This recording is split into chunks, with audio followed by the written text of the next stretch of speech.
Você está ouvindo o Mundo Agro Podcast, o seu podcast semanal sobre o agro, para ouvir onde estiver. Apresentação, Professor Rogério Coimbra. Começa agora mais um episódio do Mundo Agro Podcast, o seu podcast semanal sobre o agro para ouvir onde estiver e quando quiser. Antes de começar esse episódio, eu vou pedir para o Thiago soltar a chamada dos nossos apoiadores.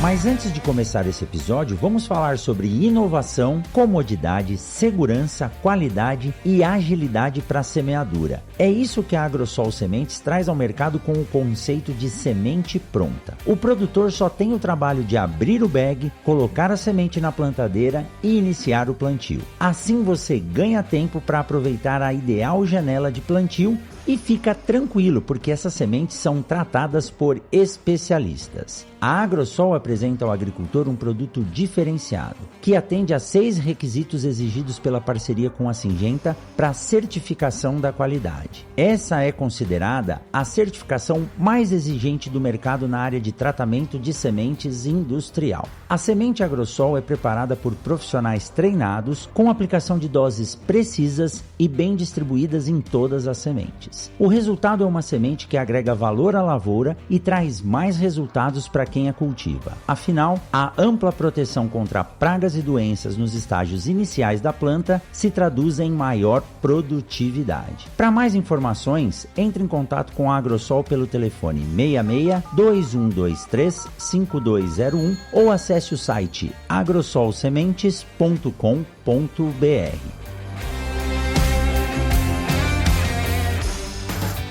É isso aí. Depois dessa rápida chamada, hoje eu tô aqui muito feliz conversando com 2 podcasters, amigos pessoais. Um eu já trouxe pro Mato Grosso, outro eu tô alinhando para trazer. Vamos ver se ele consegue vir, né? Não quer sair do sul, porque lá tem um vinho muito bom para tomar. Mas estou aqui hoje com o Eduardo Sebastiani e com o Cassiano Sartor Decker, hosts do Agro Depende. Estamos gravando aqui, acho que não sei se vai ser um crossover, se vai sair nos dois, mas depois vocês se alinham aí como ouvir. A ideia é a gente falar um pouco o que mudou no agro depois da pandemia, em termos aí de materiais, inovações. Então é aquele bate-papo com os caras que estão na pegada, sujando a botina todos os dias. Então tem muita informação importante chegando agora. Se apruma aí, abre o caderninho para anotar, porque desse podcast vai sair com certeza uma baita aula. Eduardo, Cassiano, mais uma vez, sejam bem-vindos ao Mundo Agro Podcast. Muito obrigado, professor. Muito obrigado, nós que agradecemos. Eu até tava pensando antes de nós vir para começar a gravação. Fazia tempo que a gente não participava de um podcast, né? Geralmente a gente tá gravando, mas participar já fazia um tempo. E as conversas com o professor aí sempre rendem até altas horas, né? Então a gente tem que ir sempre segurando, né? Tem que ir dando uma debriada aí, porque senão a gente vai longe. É isso aí. Mas o papo com vocês é sempre muito bom. E o legal é que vocês são muito atentos ao que está ocorrendo no mercado, o que tem de produtos, materiais. Então a ideia é a gente trocar um pouco dessas informações e levar para o nosso público aí que é assíduo e toda segunda-feira está escutando. E eu quero também que vocês falem sobre os projetos que vocês estão desenvolvendo aí de informação no Agro Depende, tá bom? Inclusive, até ia comentar, aproveitar e fazer o jabá do Agro Depende, né? Para quem talvez ainda não conheça. Toda segunda-feira também agora a gente tá postando o informativo semanal, onde é que a gente traz um resumo do que aconteceu na semana no agro, traz questão de mercado, as principais notícias e também uma discussão que eu e o Eduardo acabamos tendo ali no episódio, trazendo aí uma atualização para tu poder conversar com o produtor, com o colega de serviço, enfim, para tu tá atualizado aí no início da tua semana. Então, tu já pode botar como rotina ouvir o Mundo Agro, depois ir lá também ouvir o informativo semanal para sair bem atualizado aí sobre as principais informações do dia. E além disso, a gente tem também, agora não tá com a rotina semanal mais, né? Mas a gente tem os episódios que é o Agro Depende, né? Que é o mais tradicional, digamos assim, onde a gente convida especialistas para conversar sobre assuntos ligados ao agro, né? Então tem diversos assuntos aí lá que a gente abordou, entrando tanto da parte de fisiologia, a parte de patologias, né? No caso da soja, milho, de outros, tratamento fúngico, enfim, toda a questão mais técnica, né? A gente traz nesse. E também, agora lançado nessa semana que a gente tá conversando, não sei quando vai sair o episódio, né, professor? Mas agora, na semana do dia 14, foi lançado também um novo programa que estou trazendo, onde é que a gente vai falar sobre só posicionamento de soja. Então, já que eu estou trazendo os principais especialistas aí, ligados a posicionamento de soja, fisiologia vegetal, novos cultivares, e toda semana aí, toda quarta-feira, a gente vai estar disponibilizando um episódio novo para vocês. Cassiano, então só para fazer um resumo. Em primeiro lugar, o Agro Depende está com quantos episódios no ar aí? Já passou dos 200 e lá vai cacetada, né? Se contar tudo especial junto, já passou 250. Não, já deve ter passado dos 300, se contar tudo. É verdade. E além disso, bom, vocês estavam fazendo aí uma notícia comentada, eu sei que é difícil, né? E agora vocês estão com esse informativo aí semanal. A mensagem que eu quero deixar aqui é que não parem, tá? Eu sei que é difícil, eu sei que é uma rotina pesada, principalmente pra gente que passa bastante tempo na estrada, mas eu gosto daquele antes feito do que perfeito. Então, hoje a gente tem uma possibilidade muito grande de gravar pelo celular, que sejam 10, 15 minutos falando, mas o público, ele quer ouvir, ele quer saber o que está acontecendo. Então, mantenham a rotina aí, porque é importante. E hoje a gente já consegue fazer um esquema que você gravou, o episódio já está pronto, né? É só simplesmente ir lá e postar. Falei recentemente, né, Cassiano, que eu tava com ciúme de você, que você tem ido lá para Formoso do Araguaia, que é uma região de avanço de materiais de soja, principalmente, e falei, você não me convida. Aí ele trucou aqui, puxou um 6 e falou, então vamos a semana que vem, né? Aí eu afinei porque eu já tenho outra viagem para São Paulo, mas nós vamos lá, então tem que aproveitar isso que vocês têm trabalhado na rotina aí do dia a dia e não parem. Por favor, continuem aí mantendo o conteúdo dos primeiros podcasts do Agro, que eu tenho certeza que é Agro Depende, Mundo Agro Podcast, Agro Resenha e Papo Agro. Começaram essa vibe e hoje tá todo mundo aí com podcast, nós temos que nos manter firmes aí, como os velhinhos do cabelo branco, ou sem cabelo, né, Cassiano? No meu caso, tá indo pra isso aí, mas... É isso aí. Mas, vamos lá. Eu quero começar aqui perguntando pro Eduardo. O Eduardo tá num mercado muito interessante hoje, que eu falo que uma das revoluções da agricultura é o uso de tecnologias, que são tecnologias que eu digo naturais, inimigos naturais, produtos biológicos voltados à agricultura em geral. E, Eduardo, vou te dizer, hein, o que tem de demanda para produtos biológicos veiculados à semente. A gente começou, é claro, com inoculantes, mas hoje eu não tenho ideia da quantidade de tecnologias que existem. Mas um overview que eu fiz aí antes da gente entrar para gravar, existem aí de cápsulas que você joga no eucalipto, na cana, para liberar micropredadores, né? Que são macrobiológicos, são insetos, até os microbiológicos mesmo, aí, controle de cigarrinha, fungicidas biológicos. Então, antes da pandemia isso já existia bastante, mas eu tenho certeza que a pandemia ela serviu de virada de chave para muita gente. Traz pra gente então, Eduardo, um panorama aí da sua visão, que trabalha na área, né? E fica à vontade para falar o nome da sua empresa também, sem problema nenhum, aqui a gente está aberto a todos, mas para trazer um pouco desse tema antes da gente entrar na questão específica aí de manejo e principalmente de variedades de soja.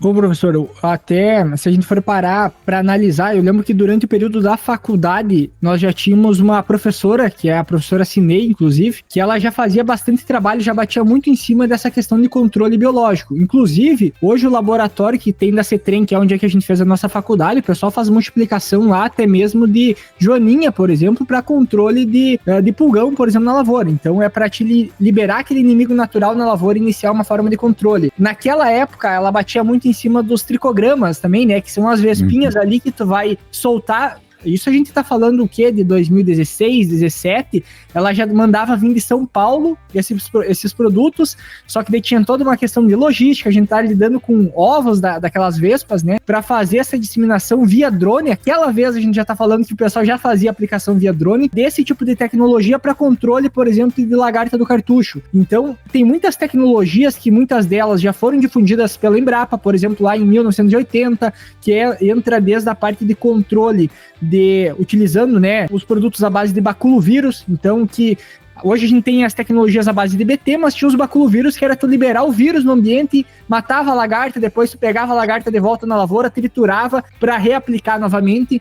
Então, tem muitas tecnologias que estão apenas voltando nesse momento, que estão sendo apresentadas, né, embaladas talvez de uma forma diferente, entregues ao produtor, e aí tem todo esse movimento do mercado em prol disso. Então, hoje, vendo o mercado de biológico, eu posso dizer que tem uma segmentação bastante grande, que uma delas é retornando muita tecnologia antiga, agregando tecnologia de formulação, que permite mistura, aplicação, né, sem todos aqueles cuidados que talvez teria que ter antigamente, né, em relação ao horário da aplicação, mistura com defensivo e etc. E hoje a gente tem algumas outras tecnologias que são provenientes de micro-organismos. Por exemplo, eu posso ter uma bactéria que produz um metabólito, que produz uma molécula química, e eu posso utilizar na lavoura a molécula química mais a bactéria, como eu posso utilizar apenas a molécula química, que hoje é conhecido também como semioquímicos, né? Então, a gente começa a ter produção de defensivos a partir de micro-organismos. Então, vai polarizando bastante, vai criando novas oportunidades, e em contrapartida, a crescente do mercado faz com que surjam novas empresas. Então a gente tem, hoje deve passar de 200 empresas que tem nesse mercado do biológico. Toda semana, se tu abre o LinkedIn, tem alguém criando uma empresa nova, entrando nesse mercado, muita tecnologia vindo também. Obviamente isso dá deixa meio turbulento o mercado em sentido do que funciona e o que não funciona, ou funcionar, eu sou daquela ideia que tudo funciona, a questão é como tu vai conseguir posicionar aquilo ali no campo e realmente ser rentável no final das contas, né? Então a gente tem muita tecnologia, depois a gente pode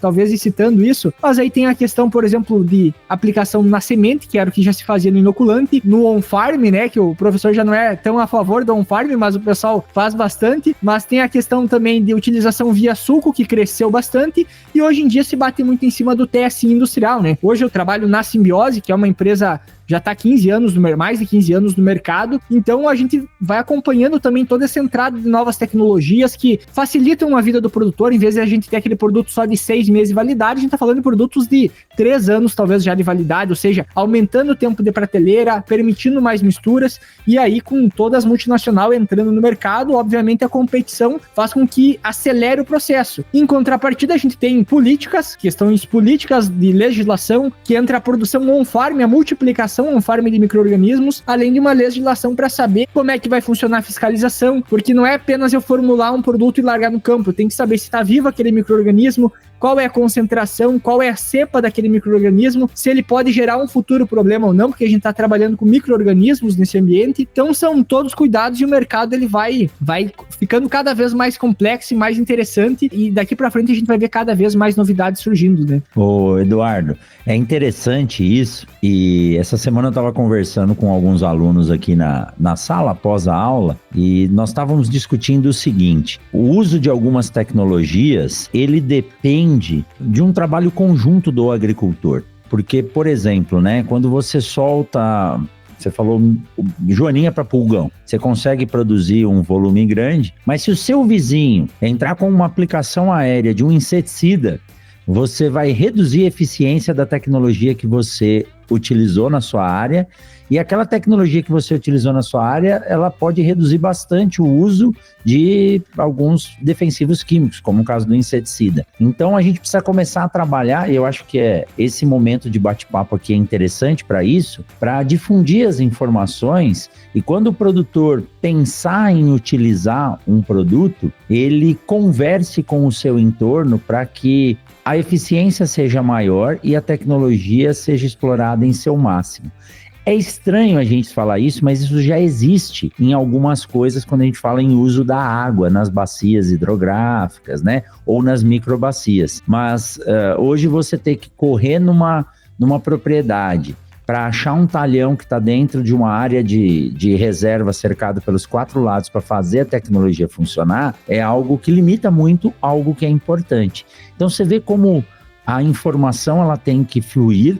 Os técnicos cada vez mais têm que estar preparados e treinados para posicionar as tecnologias. E aí eu digo, viu, Cassiano, treinamento aí nas indústrias de distribuição, canais de distribuição de sementes e nas sementeiras, tenho falado cada vez mais isso. O vendedor tem que esquecer que é vendedor e tem que se comportar como posicionador de tecnologia. Então isso vale para a semente, isso vale para o biológico, isso vale para o químico, isso vale para o digital, isso vale para a mecanização. Então no biológico, Eduardo, eu acho que assim como ocorreu com a venda de produtos para aplicação foliar, que antigamente a gente brincava que o cara era vendedor de água de batata, o negócio melhorou tanto e acabou isso. Acabou, não tem mais essa mistificação, foi desmistificado e hoje a gente sabe que os foliares funcionam muito bem, bem posicionados. Os biológicos tiveram um boom muito grande, surgiram muitas empresas, o mercado esquentou porque as multinacionais acabaram comprando muitas empresas de biológicos e nós já estamos indo para esse passo de uma tecnologia que já é validada, a gente sabe que funciona, mas eu ainda vejo que falta uma comunicação entre os agricultores para que a tecnologia realmente se faça valer e técnicos profissionais bem treinados para poder trabalhar nesse sentido. E aí na semente, Cassiano, a mesma coisa. Não adianta a gente ter 200 materiais para oferecer se você não souber posicionar, né? Exatamente. Até uma questão interessante que eu acho...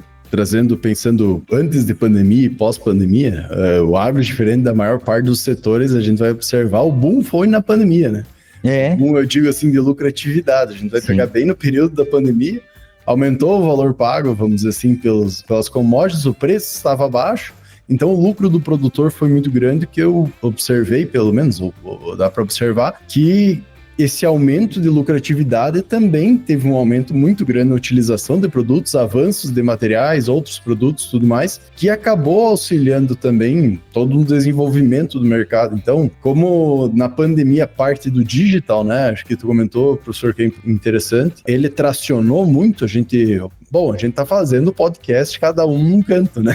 Lá em 2019 a gente também fazia, só que quando a gente começou o AgroDepende era pro Skype, depois a gente foi para um outro, depois foi pro Zencast, depois foi indo, né? Hoje tá em outra plataforma também. Então, aqui a gente tá gravando pelo Meet, então auxiliou muito isso, qualidade de imagem, enfim, toda a parte de tecnologia melhorou muito. E dentro do agro também, a gente teve muito lançamento de novos cultivares, até mesmo dá para falar, né? A gente vai ver a questão aumentando de biotecnologias, acertando na genética com a produtividade em outras biotecnologias. Então teve esse aumento muito grande, todo mundo meio que pagando, não vou dizer por qualquer coisa, mas digamos sem ter uma avaliação tão grande dos produtos para ver se ele estava trazendo rentabilidade, e todo mundo estava colocando isso e ainda assim estava dando lucro, né?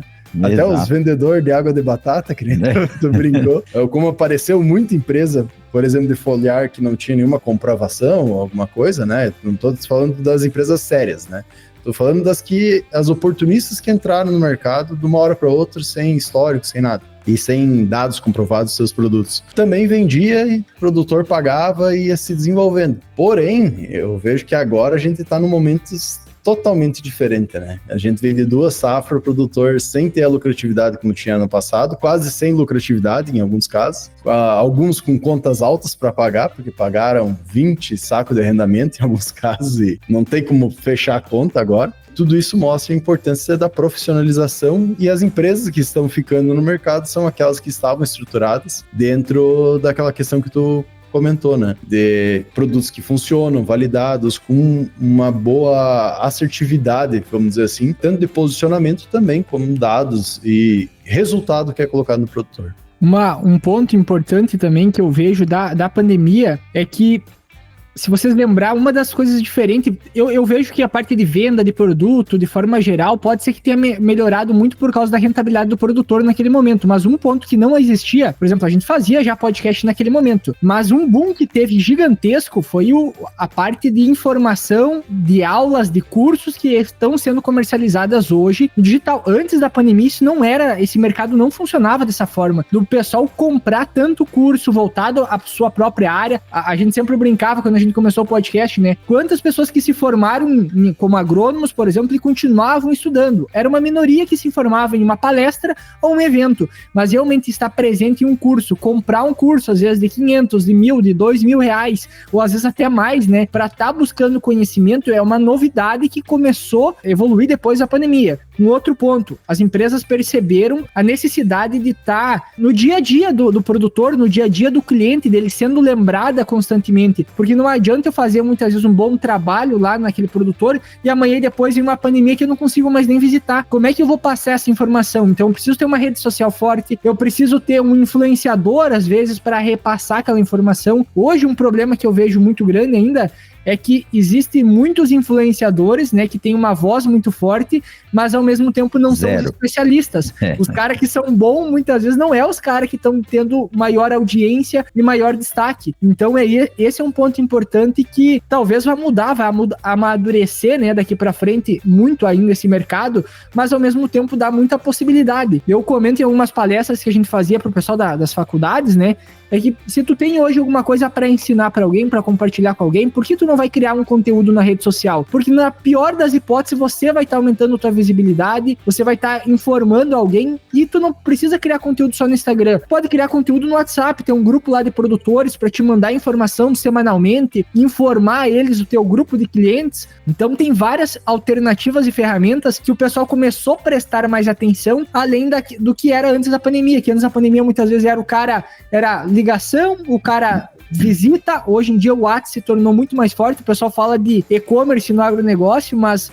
o e-commerce acontece por WhatsApp, só que não todo o sistema ali dentro, mas ele está acontecendo já de alguma maneira, tudo online, a compra, a cotação, então funciona mais ou menos dessa forma, e isso mudou muito desses últimos anos, né, principalmente depois da pandemia para cá.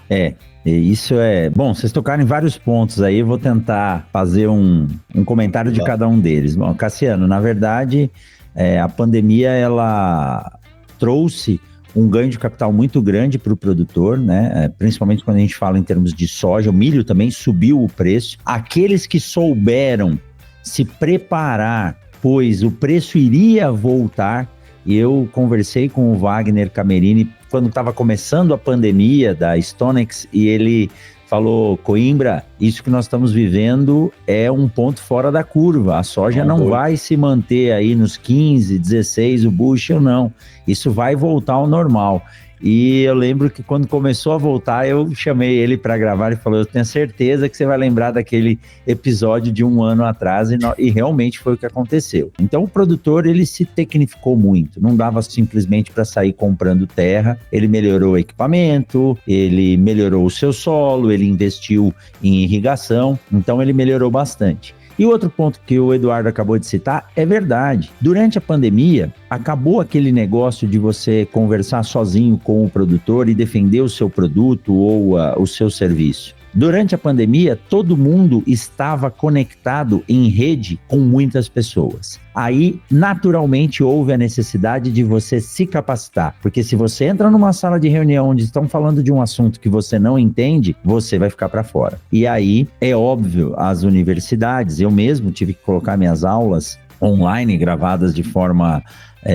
gravadas, né, e não de forma presencial em tempo real, e aí começaram a surgir os cursos, e isso acabou dando um fôlego para aquelas pessoas que pensavam em fazer, às vezes, um mestrado, um doutorado, mas o cara não tem 60 horas na semana para se dedicar só a isso, que ele tem que trabalhar. E aí surgiram uma série de cursos, que tem muitos cursos bons, tem curso ruim, mas tem curso bom, e esses cursos permitiram com que a pessoa chegasse à noite em casa, ligasse a televisão e assistisse uma aula, e a partir daí ele começa a se tornar mais ativo e mais atento ao que está acontecendo. E a gente não pode esquecer do podcast, que é uma ferramenta gratuita que traz essas informações, alguns mais aprofundados, outros episódios menos, mas quem consome o podcast é a mesma coisa que você tá com o motor ligado e gerando energia ao invés de só gastar, né? Então, esses pontos são interessantes de se dizer. Bom, agora a gente precisa saber se esses cursos vão se manter. Eu tenho certeza que sim. Tem muita coisa boa vindo aí. A gente precisa usar as pessoas que estão no dia a dia para transferir essa informação, transferir essa tecnologia. E aí, eu já vou tocar num ponto aqui interessante. No mês passado ou retrasado, eu fui fazer uma palestra sobre logística, distribuição e armazenamento de sementes em Chapecó, no Congresso Catarinense de Sementes, e eu até comentei com o Cassiano isso. Um representante da Bayer fez uma apresentação do pipeline da Bayer, e o que me chamou a atenção que ele colocou até 2038, 2040, se eu não me engano, o lançamento aí de 8 novos traits ligados à resistência a herbicidas. Algo assim, não sei se era tudo ligado à resistência a herbicida, mas eram 8 novas tecnologias sendo colocadas no mercado. Recentemente a gente teve a entrada do Conquesta Elist, o I2X, e aí tem mais coisa vindo pela frente. E eu queria entender, né? Lógico, a gente tinha que chamar alguém da Bayer para estar junto aqui, não houve tempo, mas vamos discutir dentro da nossa casinha, do nosso conhecimento, como que é essa visão do produtor receber novas tecnologias. Cassiano, você hoje é coordenador de desenvolvimento de mercado na Agrosol Sementes, acertei ou errei o cargo aí? Isso aí. Já virou diretor? Ainda não, né? Ainda não. Em breve, né? Então você é coordenador de desenvolvimento de mercado e você vive isso na prática ao levar para o produtor a informação de novas tecnologias. Nem sempre é fácil. Pareto funciona muito bem em relação aos materiais de soja, né? Ou seja, 20 materiais perfazem 80% do que o produtor consome. E como é que fica essa questão da necessidade? Porque eu acho que é importante a gente lembrar que a gente precisa de tecnologias, porque está cada vez reduzindo mais a oferta de químicos para dessecação, para controle de plantas daninhas e manejo em geral. Mas como que fica para o produtor receber a informação dessas novas tecnologias? Nem sempre há tempo de se testar ou mostrar, né? Eu acho interessante uma questão que tanto a gente falando de tecnologia eletrônica, digamos assim, né, IA e tudo mais, todo mundo fica meio sem saber o que fazer, como vai funcionar, se vai se adequar ou não. Porém, passa meio ano utilizando tecnologia, já esquece que ela existe, né? Ela entra tão no dia a dia e a gente acaba esquecendo que ela existe, que ela foi um grande diferencial, ela trouxe uma revolução, muitas vezes, no modo de ver, de produzir, de desenvolver.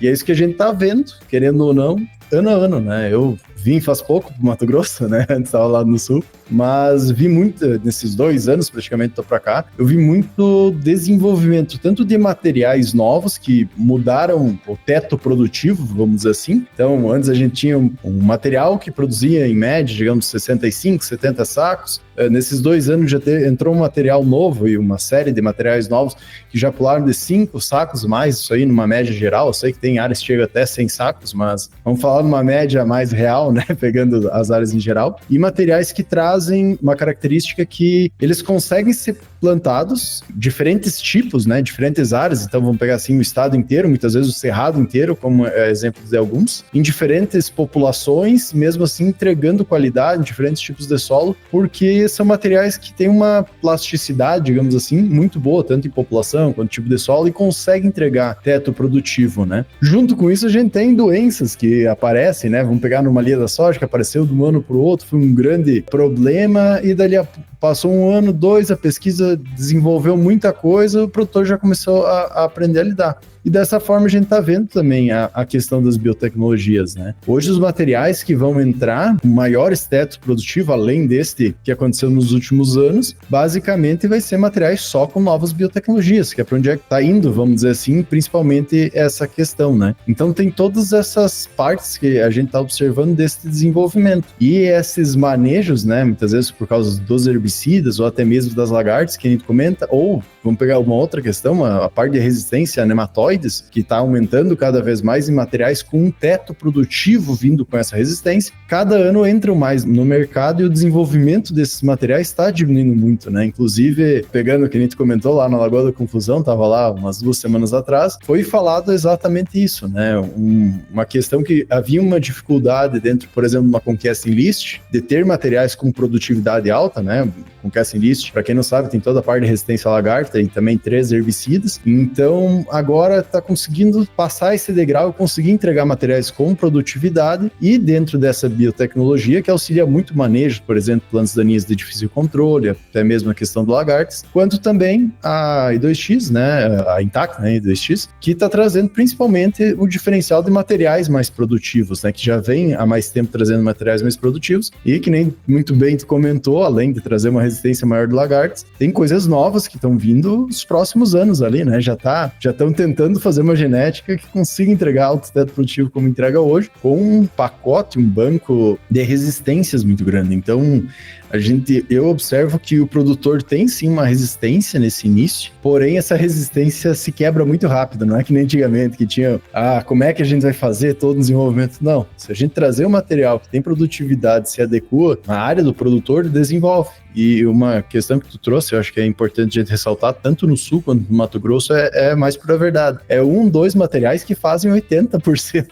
do volume, né? Então, 6 materiais, tu comentou, mas desses 6, um faz metade desses 80%, né? Que é o que a gente observa hoje. E esse material, ele está esperando que venha outro na mesma questão. Isso acontece muitas vezes porque a janela está cada vez diminuindo. Não é uma janela de tipo, o material vai produzir ou não dentro dessa janela. Não, né? Porque aumentou tanto o tamanho das máquinas, né? E tanto a eficiência operacional no campo, que há 15 dias o cara plantou. Tanto que é uma dificuldade para nós conseguir fazer teste, né? Que a semente chega na lagoa depois, e daí a gente, vou entregar dia 15, o cara, não. Se chega dia 15, eu não quero, que já tô lavando as máquinas, né? Então, já acabou. É um problema que a gente tem e é algo que a gente vê que tá aumentando realmente a eficiência dentro do agro, e com essa eficiência vem como a gente vai organizar tudo isso, né? Mas eu vejo que o produtor está aceitando muito bem as novas biotecnologias, tecnologias como um todo. É uma demanda do produtor, né? Trabalhar com materiais que deem uma flexibilidade. Acho que a palavra-chave hoje para tudo é conveniência, né? Uhum. A conveniência é aquilo que permite você fazer bem feito no menor tempo e de forma sustentável, que ao meu ponto de vista é gastando menos, né? Exato. Lógico, e sendo ecologicamente correto, né? Dentro dos princípios aí do ESG. Mas aí eu quero fazer uma pergunta para vocês dois. Bom, essa questão dos novos materiais, a genética que vem sendo apresentada e vai ser apresentada ao longo dos anos, isso modifica bastante os materiais. Então, a primeira pergunta é: a performance desses materiais com novas tecnologias tem trazido alguma dificuldade para o produtor em termos de manejo? Porque ciclos diminuem, para você trabalhar com um herbicida que às vezes tem uma volatilização maior. O que o produtor precisa se preparar para receber essas novas tecnologias? E em termos de manejo de pragas e doenças, como que fica a combinação da tecnologia que está embutida na semente, tecnologia embarcada na semente, com as tecnologias que nós trazemos para agregar valor à produtividade? E aí eu vou ser assim, bem claro. Quando um produtor resolve plantar um material, ele programa um manejo de correção de solo, adubação e cuidados com a cultura, na cabeça dele, ele já está com uma produtividade esperada, 100 sacos por hectare. E ele abre o seu plantio com 100 sacos colhidos. Ao longo do processo de tratamento, semeadura, emergência, aplicação de pré-emergentes, aplicação dos defensivos, dos biológicos, e com a ação do ambiente, esse potencial produtivo dele vai caindo até ele colher o que ele consegue. Acho que vocês entenderam isso. A gente sempre sai com nota 10 numa prova. É a questão que eu erro que tira a minha nota, né? Então, como que fica a questão desses materiais com as novas tecnologias em termos de uso e manejo dessas tecnologias para o produtor? E aí, para o Eduardo, a aplicação dos biológicos e dos químicos com essas novas tecnologias embarcadas. Pô, se eu tenho um produto, uma semente, que já me traz uma tecnologia de controle de lagarta, o que eu preciso fazer para que essa tecnologia funcione e não simplesmente fazer o controle da lagarta de outra forma? E aí vou acrescentar mais um ponto para botar mais lenha aqui nessa fogueira. Quando a gente se monta numa tecnologia que já vai nos dar segurança a uma praga, a gente pode acordar outra que estava adormecida ali, ela pode se tornar um problema, e a gente viu que as vaquinhas foi um problema que não existia e depois passou a ser um alvo-chave para as culturas, tá? Bom, uma das coisas que eu vejo quando pega todas essas tecnologias que estão vindo para dentro já da semente em si, né? Obviamente vai ficando cada vez mais complexo para ser posicionado e manejado a lavoura. Eu tenho uma visão de futuro que ela tá entrelaçado aí tu ter mais profissionais ajudando o produtor. Por exemplo, hoje a gente tem vários gargalos. Um exemplo, né? Eu tenho lá o Leonardo Zemolin, que é um amigo meu lá da Plante Mais. O cara trabalha só com a parte de plantabilidade. Depois de plantabilidade, lastro também de trator, ou seja, ele pegou um nicho ali de trabalho, igual o pessoal lá do Paulo Arbex lá faz também, né? Mas ele pegou um gargalo do produtor e começou a trabalhar e melhorar aquele ponto. A gente tem pessoas que trabalham só na parte de monitoramento de lavoura, outros que trabalham só em identificação de doença, de avaliar a qualidade da semente, ou seja, tu começa a ter vários profissionais diferentes que vão estar auxiliando o produtor. Talvez o futuro seja de tu ter vários especialistas ajudando na tomada de decisão. Talvez tenha uma inteligência artificial para correlacionar esse monte de informação que vai ser gerada, porque eu acho que vai começar a ficar cada vez mais difícil ter um cara só que vai ter todo esse conhecimento sobre todas essas áreas e conseguir fazer o melhor posicionamento, com o melhor custo-benefício, o melhor resultado, com as variáveis do ambiente, solo, clima e etc, sabe? Então, a tecnologia acredito que vem um pouco por esse lado. Vou aproveitar aqui que você falou isso, não perca seu raciocínio, quero que você continue. Mas hoje, a gente fez uma apresentação do projeto, minha, para os calouros que entraram aqui na agronomia. E um dos pontos que eu falei é das visitas de produtores e alunos de outros países que vêm visitar nosso projeto. E nós recebemos 20 alunos da Áustria esse ano de agronomia. E a agronomia lá, ela é feita de 3 anos de um núcleo básico em ciências biológicas e depois 2 anos de um mestrado profissionalizante. Então o cara não se forma um generalista que nem nós. Lá forma-se o fitotecnista, fitopatologista, especialista em fisiologia de plantas, e a gente está tendendo a isso. Mesmo estudando para tudo, você tem que se especializar para não virar um oceano de conhecimento com 1 centímetro de profundidade, né, Eduardo? Isso, e um ponto importante hoje, se tu pegar especialistas de forma geral, né, do Instagram, né, quando a gente vai para artigo acadêmico também tem um pouco disso, mas de forma geral existe muita opinião contrária, opinião não, fatos discordantes, né, por exemplo, eu tenho minha área experimental e na minha área experimental eu tive X resultado e o fulano em outra área experimental teve um resultado diferente e os dois têm um ponto de vista completamente diferente. E aí entra aquela questão, muitas das empresas, toda vez que a gente entra com uma tecnologia nova no mercado, eu tenho aquele ponto que a natureza ela sempre busca se adaptar. A gente não vai ter uma lavoura com soja de plástico lá que ele não vai dar nenhum problema, não vai aparecer nenhuma doença, nenhuma praga necessariamente. Acredito que sempre a natureza ela encontra uma brecha para entrar e o manejo sempre vai ser necessário. Até porque grande parte das empresas que investem em tecnologias de controle são as mesmas que lançam a ferramenta já embutida na semente. Obviamente, tu ter a tecnologia sempre vai ser uma vantagem para a gente caminhar para aquele lado de uma agricultura mais sustentável, de diminuir talvez o custo do produtor em algum certo aspecto, porém a semente aumenta na proporção também, né? O custo do produtor aumenta, mas obviamente são todas certas tecnologias que vai depender para cada situação e talvez nunca vão ser usadas de forma generalizada. Não vai ter nenhuma tecnologia que ela vai ser consenso de utilização. Por isso que a gente tem tantas empresas no mercado, tantas tecnologias sendo lançadas, porque nenhuma delas vai ser consenso. Então, eu nunca vou ter... Bom, a gente tem, ao mesmo tempo que tem um produtor que usa todo tipo de tecnologia, tem o cara que não usa nada de tecnologia. Tem um cara que usa muita tecnologia e trabalha com soja convencional. Então, existe várias facetas, várias mudanças no mercado que a gente vai buscar se adaptar.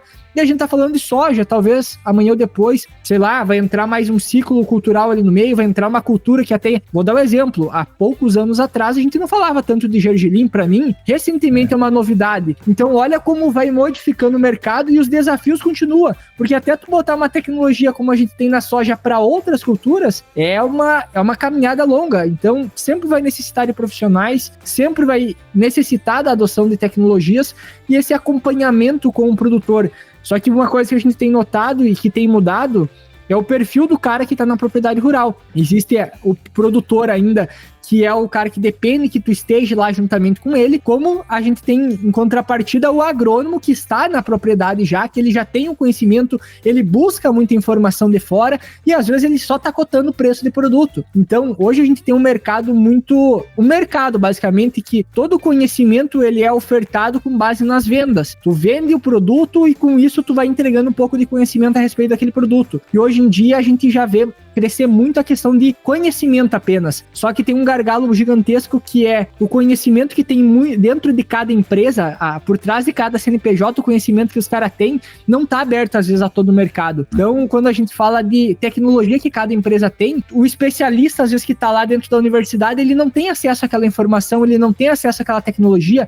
Então, a gente tem um gargalo gigantesco ainda sobre a velocidade que isso realmente chega no campo, né? Exato, Eduardo. Esse ponto de difusão de tecnologia é algo muito controverso hoje, né? Eu sempre fui a favor de que a gente tem que difundir o conhecimento que a gente tem.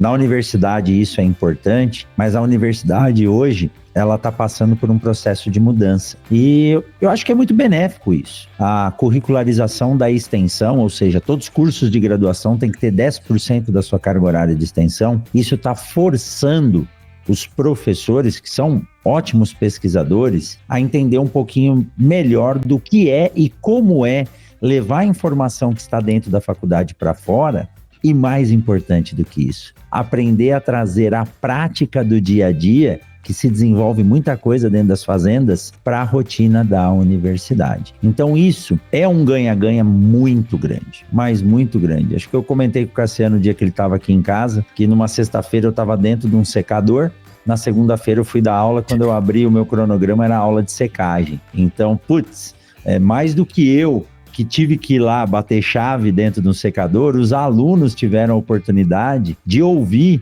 o que eu aprendi, o que eu fiz, né, na troca de informações na sexta-feira passada. E foi engraçado que ao invés de usar uma palestra ou uma aula que eu tinha, eu abri o celular e comecei a mostrar as fotos e comentar com eles. Então, essa troca de informações é importante. E o que dá medo é que às vezes nós temos a tecnologia na propriedade, seja de um produto, de uma variedade ou de um equipamento, e a gente não extrai tudo dela. Pode olhar aí em cima da sua mesa, no painel do carro, ou no seu bolso, você tem um celular. Você não faz ideia do que o seu celular faz e você não usa tudo que ele pode te oferecer, né? Então isso tem que ser levado em consideração.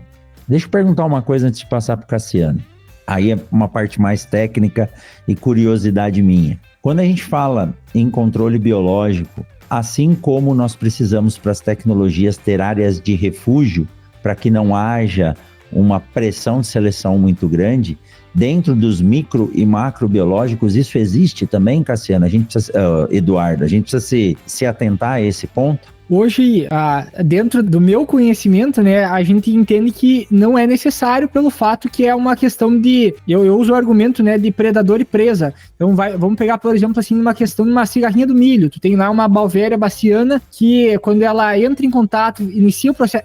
Vou dar um exemplo diferente. A gente pode considerar a ação que uma Balvéria baciana, que é um fungo que ela tem sobre o inseto alvo, como a cigarrinha do milho, é o mesmo que um esporo de ferrugem tem sobre uma planta de soja. entendeu? Eu tenho o contato da ferrugem naquele ambiente que inicia o processo de penetração, de colonização, porque o objetivo do produto biológico em si, nesse caso, não é necessariamente matar o alvo, ele é se multiplicar, ele tá com um propósito diferente naquele ambiente. Então, por exemplo, tu tem uma população grande de cigarrinha e tu tá colocando... O que acontece quando eu tenho uma pressão alta de uma determinada praga e eu entro com manejo químico? Sobra muito e eu forço uma resistência e uma adaptação daquela praga ao ambiente. Com o biológico, quando eu utilizo numa pressão alta, que não seria o ideal, obviamente, por uma questão de resultado, mas eu tenho, por exemplo, no caso de uma Balvéria, uma maior epizotia, ou seja, uma maior quantidade de cigarrinha contaminada, liberando novamente aquele fungo no ambiente e recontaminando outras pragas, ou seja, eu colonizo mais aquele ambiente e tem uma efetividade, às vezes, mais interessante, o encontro mais pragas contaminadas, porque aquele fungo está inoculado no ambiente. E isso é o exemplo de um fungo. Depois a gente tem mais exemplos de vírus, e agora, como eu comentei, quando a gente entra na parte de ativos à base de bacilos, por exemplo. Só que esses ativos à base de bacilos, eles já entram quase como uma ferramenta química, no meu ponto de vista. Por mais um metabólito, né? É um produto daquele fungo ou de uma bactéria, né? Isso. Até um tempo atrás a gente gravou um episódio com o pessoal aí, da parte da pesquisa, o pessoal falou, cara, a gente encontrou uma bactéria, que essa bactéria, ela produz um metabólito, ou seja, uma toxina ali, que está dentro do grupo das carboxiamidas. Dependendo de uma situação como essa, a gente às vezes pode estar encontrando uma nova molécula química através da natureza, que geralmente é assim que acontece, né? Porém, através da parte de micro-organismos, eu estou descobrindo um novo composto. E, obviamente, quando eu tenho um composto isolado, aí eu tenho uma propensão a gerar, talvez, uma resistência, e o manejo seja diferente. Mas até o momento, eu acredito que elas são ferramentas importantes para ir manejando, associando com as tecnologias que a gente tem. E a gente nunca pode pensar como substitutos, né? A gente tem que pensar como ferramentas. E esse é o problema. A gente nunca vai ter uma chave de ouro, uma bola de ouro ali que vai resolver todos os problemas. A gente tem que linkar aquele manejo cultural, manejo físico, manejo químico, fazendo monitoramento de praga, de doença. Tudo isso tá alicerçado, tá englobado para a gente ter um melhor posicionamento. E são tudo ferramentas que podem estar contribuindo para o manejo. E sobre aquela tua pergunta de a gente não precisar mais de tecnologias e entrar outras tecnologias em substituição ou em adição, né, a outras tecnologias, obviamente isso vai acontecer. Mas a gente tem que lembrar que, porque produtos foliares e de nutrição não tem, às vezes, a mesma evidência que um produto biológico talvez hoje tenha. Por causa que o produto biológico ainda ele vai na linha do perder menos e não produzir mais. Hoje a gente parte do pressuposto que o produzir mais já está na genética. Então, utilizar um foliar sempre vai contribuir, mas o produtor não vê como necessário. Se começar a apertar margem, começar a apertar no dinheiro, ele corta a especialidade e não o que faz ele, o que está segurando com que ele não perca mais, né? Então são pontos de vista e necessidades que vai de acordo, às vezes, ao mercado, ao ambiente e à situação de cada um, né? São ferramentas complementares que tem que ter aí o conhecimento da tecnologia para ser utilizado. Agora eu só quero deixar claro o seguinte aqui, né? Eu sou a favor de todas as tecnologias. A gente só precisa tomar cuidado quando a multiplicação é feita de forma incorreta. E, de novo, aí você falou, e eu não tenho medo de dizer que não é que eu sou contra o on-farm, mas tem que ter regulamentação para isso. Às vezes, dentro da propriedade, você acha que está multiplicando uma coisa e você está fazendo outra. E quando você contamina a sua área, ela jamais vai deixar de estar contaminada. Você vai ter que aprender a conviver com aquilo, né? Então, isso aí é algo importante que tem que ser levado em consideração.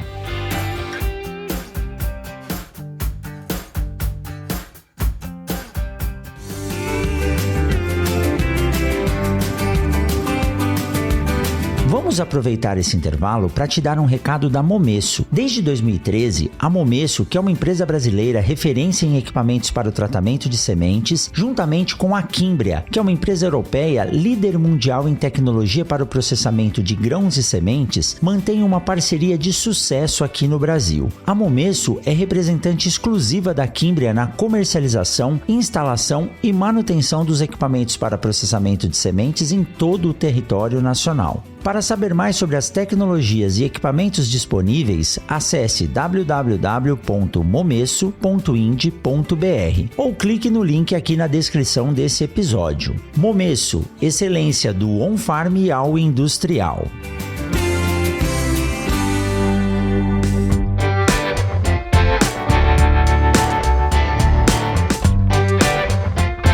Cassiano, e aí?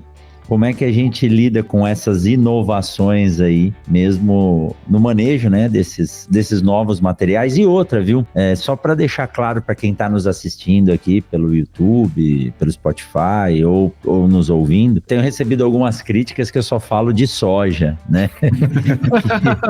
que é 99% do que a gente faz.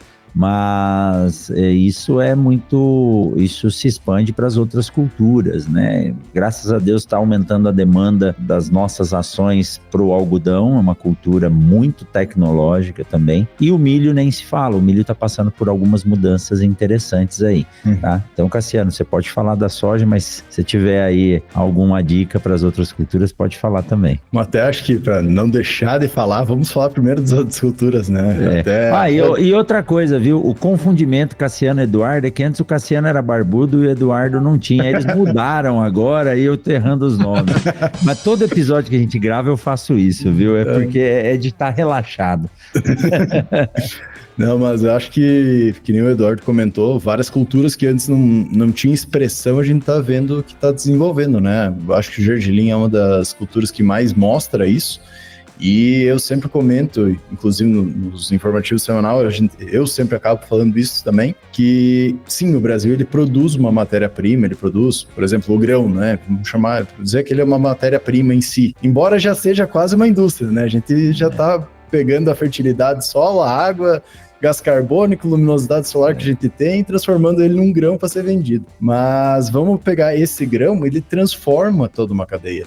A soja, a gente acaba falando muito de soja porque, querendo ou não, é a principal commodity que a gente tem para venda. Tá aumentando muito a questão do milho, porque o milho ele ganhou um valor muito grande. Toda a parte de industrialização que ocorreu, principalmente aqui no Mato Grosso, gente, é só tu passar pelo 63 ou em outras áreas também, a quantidade de, ainda mais ali para Sinop, né? Tu pega Sinop, toda a cidade tem pelo menos uma usina de etanol, né? A partir de milho. Então, tá aumentando muito isso, tu cria riqueza e uma necessidade por esse grão, uma valorização por esse grão, que dinheiro traz dinheiro, né? Então, tu vai ter a questão de empresas querendo ganhar dinheiro em cima disso, o produtor querendo ganhar mais dinheiro. Então, tem um desenvolvimento todo que ocorre que a gente tá vendo acontecer agora também com o próprio gergelim, que tá trazendo uma lucratividade muito grande e tá começando a pesquisa, tá começando o desenvolvimento em cima dessa cultura por tá gerando essa renda, né? Então, as empresas que vão investir em fazer ciência, tecnologia, desenvolvimento, né? O bom e velho P&D, né? Política e desenvolvimento, é para onde é que ela vai poder tirar lucro, né? Então a gente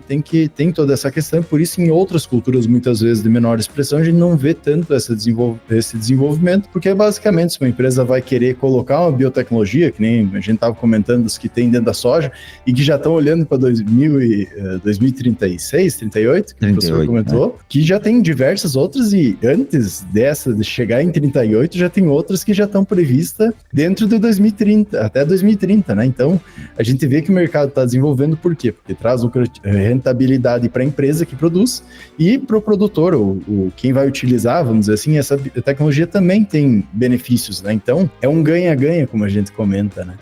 Dentro do milho, que nem foi comentado, tem diversas questões.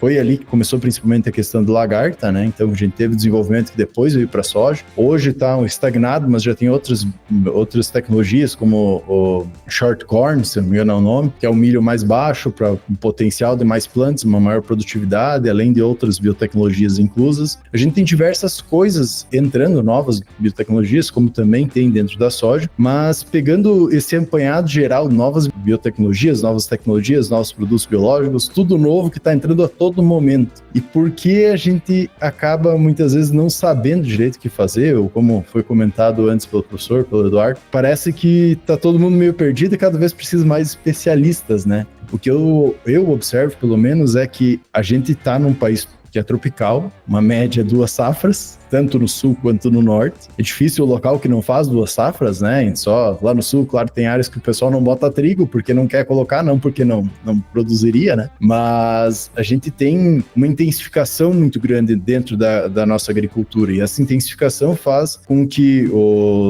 tanto doenças quanto pragas começam a se desenvolver cada vez mais, então começa a ter mais gerações, com essas gerações a mais, tu acaba tendo mutações e com essas mutações vai tendo resistência muitas vezes um inseticida, as plantas ao herbicida, porque a gente acaba fazendo sempre o mesmo manejo, que é o mais fácil, que antes ficava 10, 20 anos e não mudava, aquele manejo estava tudo certo. Agora a gente tá vendo que muitas vezes 2, 3 anos, tu já não tem mais a resistência que estava prevista para tu ter 10, 20 anos, né? Que é o que a gente tá observando com as biotecnologias. O milho mostrou isso muito para nós, com o pessoal não fazendo, por exemplo, refúgio, que tem a questão que tu vai ter, sim, uma grande quantidade de insetos, mas só vai ter inseto que ficou resistente, né? Se tu não botar o refúgio. Antes eles iam se acasalar, digamos assim, e trazer uma prole que muitas vezes não seria resistente, mas não é o que a gente observa. O produtor vai pelo mais cômodo. Infelizmente, o que vai trazer uma maior rentabilidade para ele mais rápido. É isso que a gente observa no dia a dia, né? Então, busca-se essa necessidade por novas tecnologias que acaba tornando mais caro, porém, o produtor está tendo uma rentabilidade boa, então continua tendo. E com isso pensando em produtos, biotecnologias, etc., que eu vejo que está desenvolvendo, né? Porém, pensando nos profissionais, que no caso entre nós, os especialistas e tudo mais, que o professor, o que eu observo é que cada vez mais a gente está tendo que aprender o básico de novo. Ou melhor, o básico que eu e o Eduardo muitas vezes não aprendemos tão a fundo na própria faculdade, porque não só na faculdade, mas no dia a dia, no trabalho também, no campo, que era só aquela solução pronta, só ela não está mais funcionando. Porque tu tem que agora tentar entender o que realmente está funcionando e o que aquela tecnologia desenvolve ou não na planta, para tu entender como tu vai pegar ela e dizer se funciona ou não, como ela vai funcionar para posicionar. Porque que nem eu comentei antes, ficava 10 anos com o mesmo manejo, ele funcionava, tu tinha aquela receita de bolo, tocava, autora, né? Hoje é que nem informática, muda do dia para a noite. Exatamente. Né? Então essa parte, receita de bolo, o produtor já sabe, que é o que o Eduardo comentou. Tu tendo alguém... tu tendo alguém que tem um conhecimento básico, que sabe a mesma coisa muitas vezes que o cara que saiu da faculdade hoje e começou a trabalhar sabe, né? Que é essa parte não aprofundada. Cara, tu vai conseguir tocar. Tu vai produzir teus 60, 70 sacos de soja, pegando um exemplo, né? Ou aqui milho, 100, 120, aqui no Mato Grosso, ou lá no Sul, 150, 160 na safra. Tu vai produzir isso com as tecnologias que tem. É que nem o Felipe, que hoje tá como gerente da HO na parte de desenvolvimento de produtos. Ele comentou no episódio que eu fiz lá no Posicionando Soja, ele falou, pode pegar qualquer material que tem hoje e jogar a população que tu quer. Duvido tu produzir menos que 30, 40 sacos, que era alta produtividade 30 anos atrás. Então, a gente vê que essa necessidade de um conhecimento maior sobre o básico, como realmente funcionam as coisas, e que é muito difícil estudar, tu quase tem que, não vou dizer virar um especialista, mas tu tem que se aprofundar bastante em um mesmo assunto, que entra na parte do especialista. Só isso vai te ajudar a ter uma agilidade, digamos assim, para fazer um posicionamento de um produto novo, que daqui 3 anos não vai estar mais no mercado, praticamente, né? Então... E Cassiano, é muito importante isso que você acabou de colocar, e aí você falou assim, ó, o que eu e o Eduardo estudamos na faculdade hoje não se aplica, ou o básico não se aplica. Isso é algo que a gente tenta trazer para o dia a dia dos alunos do grupo de pesquisa em sementes aqui do laboratório. E hoje o Renato, que é o estagiário, um dos estagiários sênior já do nosso projeto, falando com os calouros, ele falou assim, sem perceber, eu me peguei atendendo um cliente do laboratório que trouxe material para fazer as análises, eu me peguei dando uma assessoria para ele, porque o cliente chegou aqui e começou a perguntar, tá, mas a semente está com essa qualidade, o que esses testes significam? E ele falou, e de repente eu me peguei explicando para ele o que era a qualidade que ele estava vendo, como a semente ia se comportar em termos de vigor. Então isso é muito difícil a gente fazer com que o aluno interaja no dia a dia hoje somente com aula. Por isso que eu falo, você tem que fazer estágio. Então ele está no dia a dia, as empresas vêm aqui no laboratório, eles nos ouvem conversar e participam das conversas, aquilo vai se tornando rotina para ele. Então, assim, eu fiquei feliz hoje de ver ele falando isso, porque ele conseguiu entender o que é estar atento ao que está acontecendo. E muitas vezes você só estar na sala de aula não resolve. Então o aluno tem que fazer, além de fazer a faculdade, tem que estudar. E aí quando a gente sai da faculdade, a gente vê que aquilo que a gente aprendeu é o princípio básico que vai nortear os próximos estudos e não vai resolver os problemas que você precisa. Eu acompanho vocês e vejo o dia a dia, né? Estudando, lendo, então você está trabalhando e o produtor está atento. Como eu disse, tem um pai de um professor amigo nosso aqui da universidade, ele é o coordenador de curso, ele diz que quando o agrônomo chega na fazenda dele, ele começa a perguntar sobre bolsa de valores, buchas. Se o cara não responder, ele vira as costas e vai embora e nem deixa o cara perguntar ou trazer o que ele está trazendo, né? Então, não é mais como antigamente que as coisas você aprendia e perduravam. Tem que estar atento todos os dias. E isso entra, acho, nessa visão que nem eu comentei, o pessoal tinha muito que era assim e daria para fazer assim e continuava, né? E tanto especialistas que muitas vezes também não mudam essa questão. Eles aprenderam, se especializaram lá atrás e hoje em dia eles não trazem. Inclusive, comentou do laboratórios, é uma coisa que a gente acabou observando no dia a dia, coisas que eu não conhecia. De, por exemplo, uma análise que sempre foi feita de uma forma, semente, pegando semente, né, que é onde a gente está lidando hoje, ele tem que, às vezes, ser feito de uma forma um pouco diferente. Por quê? Porque antes vinha a amostra de semente, porém ela vinha de um local que tinha uma umidade mais controlada, às vezes não era tão baixa, ou era logo feito depois de uma colheita, né? Então ele conseguia fazer realmente. E hoje, muitas vezes, esse grão fica armazenado muito tempo, e daí ele baixa a umidade, e tu tem que pegar, botar ele numa umidade mais parecida, porque senão vai ter estourar tegumento, outras questões, o professor pode falar bem melhor que eu, mas para essa questão específica, ou tu fazer um teste de germinação que se tu botar direto num papel úmido, né, ele vai se comportar de uma forma, principalmente semente tratada, e se tu botar junto com uma turfa, alguma coisa, ele se comporta de uma forma totalmente diferente. Então, coisas às vezes que o laboratório, ele está dentro de uma legislação, a legislação está correta, porém, quando tu vai fazer com essas novas tecnologias, ela não mostra a mesma questão, ou não segue mais essa mesma legislação, se tu pensando em assertividade, não lei, né? Mas, então, tem todas essas coisas que a gente tem que tá desenvolvendo, e puxando para essa questão, eu vejo que cada vez mais a gente realmente tem que entender mais o básico dentro de uma área específica, porque o básico ele é extremamente complexo, né? E a gente tem que rever ele para conseguir entender como realmente funciona ou não funciona aquelas questões. É isso aí. Quer comentar alguma coisa, Eduardo? Eu vou tentar, vou ser o mais breve possível, né? Que até anotei para não me estender. Mas só para botar uma cebola na salada de fruta aí, uma das coisas que o professor comentou no início, né? Do livro do essencialismo, às vezes pode ser que a gente esteja complicando também algumas coisas demais, né? A gente comentou sobre, eu dei o exemplo antes, né? De ter um profissional, de ter vários profissionais dando dica para o produtor, fazendo e acontecendo, cada um especialista de uma área, mas às vezes aquele simples também funciona bem, por um fato seguinte: nós como agrônomos, a gente quer sempre saber o detalhe do detalhe para interpretar, entender e concluir para poder passar o posicionamento mais certo. Para o produtor, ele é mais simples em alguns pontos, que ele quer só usar aquilo que está funcionando. Ao porquê acontece, não interessa tanto. O importante é que vai dar resultado no final das contas. É igual uma empresa, se tu começar a inventar muita 9 horas, começar a burocratizar demais, ter muito especialista dentro da empresa, ela não vai vender bem, não vai faturar bem. Tu tem que estar com um objetivo ali bem claro e fazer ter rentabilidade. Então, hoje o produtor, ele tem que olhar o negócio dele, é uma empresa rural. E como uma empresa rural, ele tem que, principalmente, antes de produzir cada vez mais, ele obviamente tem que levar os custos deles bem equilibrado, diminuir o risco, analisar o clima. Então, às vezes, obviamente, o conhecimento técnico e tudo mais é extremamente importante, mas a gente não pode deixar de esquecer, né, como é que é o básico bem feito, ainda continua sendo extremamente importante, né? E um outro ponto só, para finalizar, é a questão de, até hoje, eu posso dizer assim que, por mais que a gente busque aprender algumas áreas que a gente não atua diretamente, tu só aprende quando tu trabalha e vivencia realmente aquela área, né? Como o professor comentou antes, a vivência, a prática do dia a dia é o que te dá muito mais confiança e mais entendimento daquilo.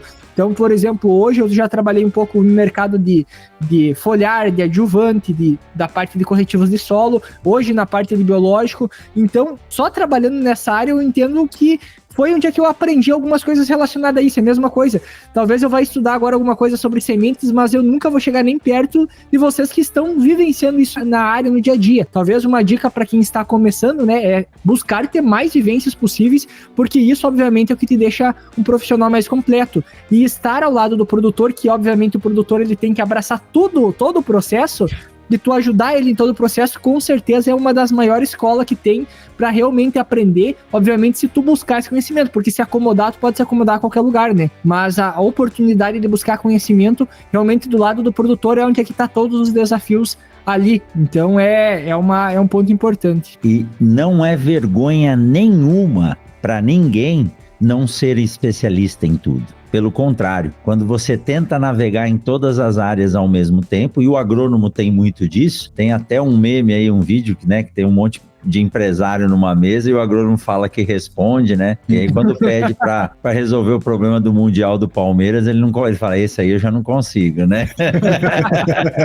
Mas não é vergonha nenhuma você não ser especialista, que nem quando você começa a trabalhar numa empresa e você tem medo porque você não conhece as pessoas, depois de 3 semanas você já sabe quem é o porteiro, você já conhece o pessoal do refeitório, então a gente vai se adaptando. E o tempo, eu sou um pouquinho mais novo que vocês, eu vou fazer 47, conforme mais o tempo vai passando, a gente vai vendo que a experiência se ganha com o tempo, e não tem como acelerar o relógio, não adianta, mas você tem que fazer a sua parte do seu lado, tá? Siga o Mundo Agro Podcast nas redes sociais, Instagram, Facebook e Twitter, @Mundo Agro Podcast.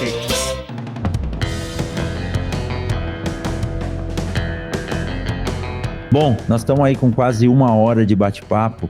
Eu sei que se deixar nós vamos rodar muito. Agora que ia começar o episódio, né? Agora que ia começar nós vamos parar, né? Mas eu, assim, a gente já propôs lá o Trago e Prosa, né? E a gente fez um só e tem que fazer outros, até convidar alguns amigos. Mas eu deixei algumas coisas anotadas aqui. E aí, se vocês toparem, a gente faz um outro episódio, lança no Agro Depende, no Mundo Agro junto. Mas quando a gente falou de novas culturas, acho que a gente tem que talvez trazer alguém ou aprofundar mais essa questão de outras culturas no Mato Grosso. O sésamo ou o gergelim no Paraguai é muito desenvolvido, né? Eu vi essa cultura lá já sendo trabalhada de uma forma muito tecnológica, está crescendo bastante e tem um valor agregado no Brasil. Mas eu gostaria de comentar depois, ficar para o outro episódio, sobre o sorgo no oeste baiano, que está entrando como uma opção de segunda safra. O trigo no Mato Grosso, o Cassiano falou um pouco, na Bahia. Mas na Bahia também, né, que é o trigo que a gente chama de altas temperaturas, de inferno, né? Não de inverno. Queria comentar também um pouco sobre o mercado de forrageiras, porque às vezes a gente ouve algumas coisas absurdas na internet, né? As pessoas criticando tecnologias de ponta. Semente incrustada não funciona. Não, funciona sim, porque a gente tem que ir na pessoa certa, que vende certo, tá? É uma tecnologia de ponta. E um outro ponto, que aí vai ser também dos 4 pontos para o próximo episódio, é como a produtividade tem afetado a padronização das commodities. Eu tive em Guarapuava, fui visitar uma cooperativa grande, que é a Agrária, fizemos uma reunião até com o Vitor Anunciato, o Vitão do Papo Agro, né? Tive a honra de conhecer ele pessoalmente, e conversando com o melhorista, uma questão que foi levantada é: a produtividade foi tão pensada que a gente acabou perdendo os componentes básicos daquilo que torna a soja uma commodity. Ou seja, tem materiais que não estão atingindo o mínimo de proteína necessário para que a commodity seja considerada commodity, né? Commodity é um produto padronizado, comercializado na bolsa. Então vamos deixar esses 4 pontos aí: o sorgo no oeste baiano, trigo no Mato Grosso e na Bahia também, as forrageiras, e falar sobre como a produtividade afetou aí a qualidade dos produtos. Isso fica para um próximo episódio. Cassiano, Eduardo, sempre aprendo pra caramba conversando com vocês, e eu vejo a evolução de vocês, fico muito feliz disso. Eduardo, rapidinho, você estando na área, você passa eu e o Cassiano rápido, viu? Não tem essa não. O meu maior mérito como professor é aprender com os meus alunos, e como podcaster, aprender com vocês também, viu? Muito obrigado. Valeu, muito obrigado. Nós que agradecemos aí. Pode deixar que a hora que subir pro Sinopão de novo, a gente vai fazer uma carne lá, esquentar a tua churrasqueira, que é umas 2, 3 vezes por ano que tu liga só. Pouco, precisamos trazer um pouco mais de tempo. Vamos trazer o Eduardo ao vivo. Eu vou ter que me organizar para ir lá para cima uma hora. Tem que vir, dá para gravar um episódio aqui no quintal de casa ou no estúdio também, tá? Vou gravar um episódio de 9 horas, mais ou menos, assim, é isso aí.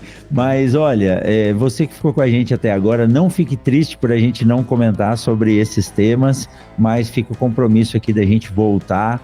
e tocar nesses assuntos. Tem muita coisa interessante.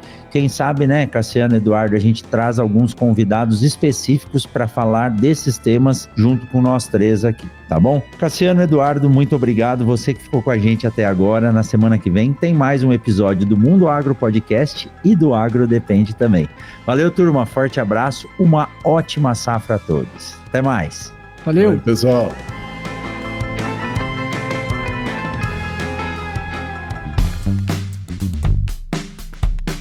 Você acabou de ouvir o Mundo Agro Podcast, o podcast semanal sobre o agro disponível na sua plataforma de áudio preferida e agora também no YouTube. Siga o podcast no Spotify ou na Amazon, assine no Apple Podcasts, se inscreva no Castbox e favorite na Deezer. Assim você receberá uma notificação a cada novo episódio publicado. Eu sou o professor Rogério Coimbra e encontro você na semana que vem em mais um episódio do Mundo Agro Podcast.